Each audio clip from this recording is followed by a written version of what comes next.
Bonjour à tous, vous allez voir dans la vidéo, il y a pas mal de choses. On sème les betteraves, on prépare les sols. Pour l'épandage d'engrais, préparation des betteraves, et tout sera dans la vidéo. Et regardez la vidéo jusqu'à la fin, vous allez voir, il y a beaucoup de choses.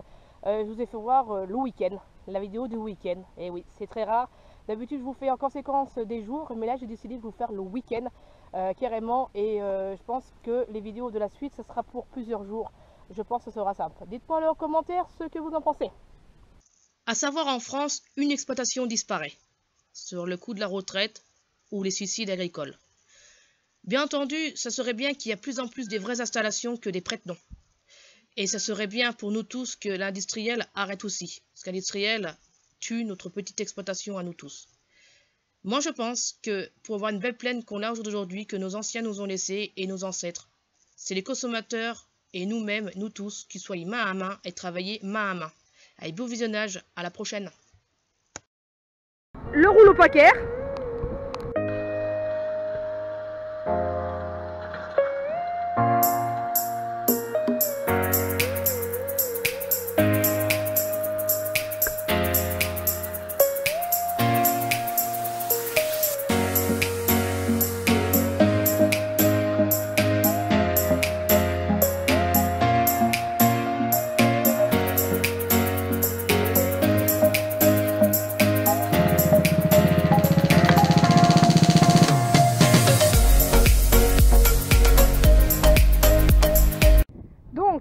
Nous allons mettre des disques. Alors les disques exprès pour les graines à betterave. Alors c'est des disques à betterave. Donc chaque graine ils ont leur disque. Donc pour les colzas c'est d'autres disques. Ils sont beaucoup plus fins. Et comme les graines de betterave c'est un peu plus gros, donc forcément le disque à betterave il est comme ça. Voilà. Je vous ferai voir aussi le tournesol la prochaine fois. D'ailleurs c'est le même semoir pour le tournesol. Donc le disque, on va le glisser ici. L'écran que vous voyez là, c'est pour appeler les graines. Quand la soufflerie elle tourne, en fait, ça c'est l'écran exprès. Donc le disque, on va ouvrir ici pour mettre à l'intérieur, qui sera entraîné par la soufflerie pour les mettre, les graines, dans les trous. Alors on est parti. Donc je glisse le disque. Donc il y a un sens bien entendu. Alors le disque, il se met comme ça. Donc les disques dans ce moire ils se mettent comme ça. Donc l'écran de l'autre côté et le lisse de ce côté là. Donc on le met. Voilà.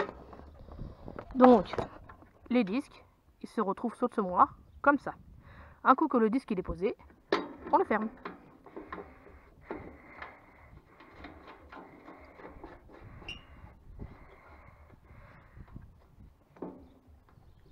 Et après, le soc du semoir, on le lève. Pour éviter, déjà, comme dit le semoir, à précision. Donc, à l'intérieur des disques, ça compte. Dit semoir à précision. Donc, c'est un OD et c'est un pneumatique. Un pneumsem, donc numéro 2, c'est la série qui est comme ça. Donc là, on ouvre des compartiments. Les 6 compartiments pour mettre la semence.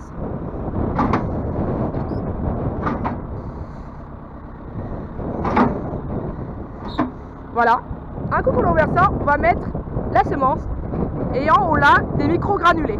Pareil, et à cause de comme il y a du vent, comme on peut constater, je ne volerai pas le drone. Je ne survolerai pas le drone. Je pensais le survoler ce matin et le vent s'est levé un seul coup. Sauf qu'il fait super beau comme on peut constater, mais le temps il n'est pas idéal au niveau du vent. La turbine hydraulique que vous entendez, qui est entraînée par la courroie qui est là, qui va faire de l'air pour emmener les graines dans les trous, qui est là.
retrouve à l'engrais. On est en train de mettre l'ammonitrate, donc de l'azote 33,5.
Temps du printemps, donc c'est les températures printanières, même plus.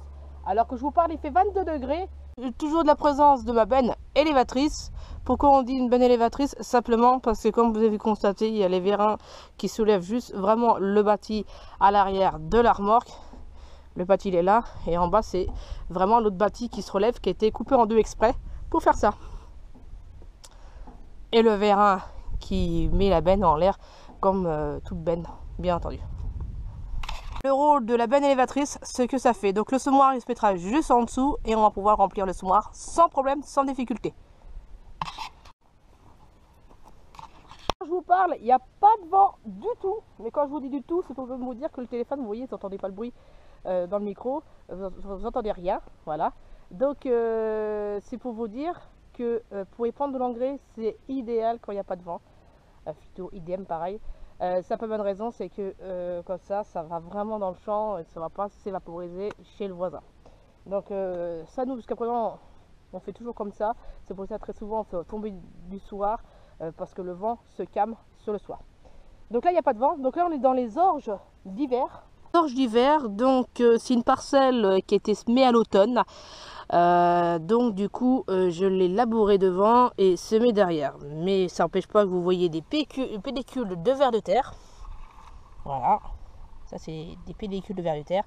Il y en a partout dans le champ. Passage de roue, vous avez vu que j'ai roulé bien entendu dessus comme les blés. Vous allez me dire, mais pourquoi vous avez roulé? Raison pourquoi on roule après l'hiver. Très souvent quand il gèle, donc là ça n'a pas gelé très fort, mais on a préféré de rouler pour recasser les mottes et tout. Le fait de rouler, ça rappuie les racines. Quand ça gèle, ça a une tendance à soulever la racine, donc de la terre. Donc forcément, quand ça soulève, ça déracine un peu. Et s'il suffit que ça gèle bien fort et vous ne roulez pas juste après, votre parcelle, elle est foutue. Donc c'est pour ça que nous, on rappuie les racines pour que ça reprend racine. Le fait de rerouler, l'orge, il est bien enraciné. C'est le but de l'opération, qu'on passe les rouleaux. Voilà, vous voyez, je ne peux pas les arracher comme ça. Donc tout le champ a été roulé comme les blés et les orges. Et après on a fait aussi les orges de printemps, mais ça, les orges de printemps, c'est pas pour appuyer sur les racines. Non, c'est pas pour appuyer sur racines, c'est simplement pour casser les mottes, pour éviter la limace. Et là, l'orge, elle est déjà levée comme ça. J'essaierai de vous faire un petit tour dans la parcelle et vous verrez que l'orge est bien levée et que c'est le but, c'était pour la faire lever. Voilà pourquoi on avait roulé juste après celui. Mais après, très prochainement, je reroulerai encore un coup pour faire taler. Très souvent, je le fais, mais c'est déjà arrivé des années, je le fais pas parce que ça se fait tout seul grâce à la météo qui est là. Le débit, parcelle de blé, donc voilà le blé hein, qui est en train de...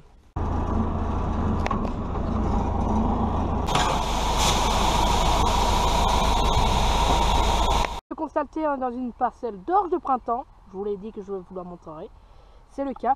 Donc c'est une parcelle où il y a un petit peu des cailloux, donc c'est le cas. Et je vous ferai montrer tout de suite le stade de la levée de l'orge.